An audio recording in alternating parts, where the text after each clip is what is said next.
Hello, আসসালামু আলাইকুম রহমতুল্লাহি ওয়া বারাকাতুহু। এর নতুন একটা ভিডিও নিয়ে আপনাদের সাথে আজকে আছে আমাদের সাথে কে, তোমার নাম বলো? লাবিব। লাবিব। হ্যাঁ, সো আজকে আমার সেই পুরানো ফেভারিট জায়গা, দেখেন সেরা লেভেলের ভিউ।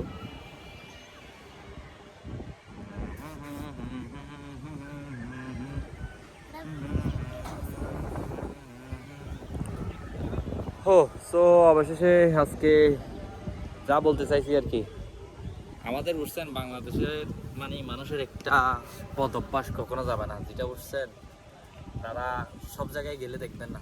প্রথমত আপনি যদি কক্সবাজার যান, ওইখানে দেখবেন এক ধরনের সিন্ডিকেট যেটা চলে অলওয়েজ, ঠিক আছে? আপনি জোর করে যদি কাউরা বলেন চা খাবেন না, ও দেখবেন তো আপনাকে জোর করে পারতেছে না, ও আপনাকে চা খাওয়াইতো, ঠিক আছে? আর ওইখানের মানুষের কি বলবো, কক্সবাজারের টুরিস্ট এলাকায় আমার মনে হয় এইসব বিষয়গুলো প্রশাসনে দেখে না মনে হয়, আমার যতটুকু ধারণা, নাকি দেখেও আপনার না দেখার ভান ধরে তাকে, সেটা তো বলতে পারতেছি না। আর আর হচ্ছে আমাদের সবচেয়ে কাছের জায়গাটার কথা বলি, এত দূরে যাওয়ার কোনো দরকার নাই। কারণ হচ্ছে আপনি আমাদের যদি পতেঙ্গা যান, পতেঙ্গা গেলে দেখবেন মানে সিন্ডিকেটের অভাব থাকবে না। আর যেই জায়গাগুলোর মধ্যে ওরা দোকান বসানো আছে, আমার মনে হয় না আমাদের সরকার, আমাদের প্রশাসন ওই জায়গায় দোকান বসানোর কোনো অনুমতি আছে বলে মনে হয় না। আর ওইখানে কিছু নাকি বড় ভাই আছে স্থায়ী, নাকি ওইখানে নাকি কিছু, আচ্ছা এইসব বিষয় নিয়ে কথা না বলি, কারণ হচ্ছে এইসব বলার কারণ হচ্ছে আমি গতকালও পতেঙ্গা গেছিলাম। তো পতেঙ্গা গেছি যে আপনার বিভিন্ন ধরনের প্রবলেম ফেস করছি, ফেস করার জন্য এইসব কথা বলতেছি। আর সবচেয়ে বড় বিষয় হচ্ছে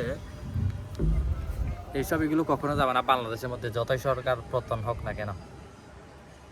সো বিকালটায় আসছি, ভাবতেছি একটা ভিডিও বানাই, অনেক দিন ভিডিও বানাই নাই। তো মনে হয় 2টা ভিডিও একদিন পর একদিন ছাড়ছি, আর এতদিন সময় পাই নাই, সুযোগও হয় নাই সেরকম ভিডিও করার। আর পাশে আজকে আমাদের লাবিব আছে, কিছু বলবা? তোমাকে আমি কি বলে ডাকি? তোমাকে আমি কি বলে ডাকি? ওকে আমি বুলেট বলে ডাকি। So just fun. সো ও, জায়গাটা হচ্ছে বালুচড়া, ও বলতে বলতেছে ওদের জায়গাটা কোথায়, ওইটা হচ্ছে বালুচড়াই। আর আমি এমনি কম এই আপনার বিকাল টাইমে আসলে এই দিক দিয়ে এসে বসে থাকি, এই জায়গাটায় বসে থাকি গান ছেড়ে দিয়ে, আর বিকেলটা উপভোগ করি।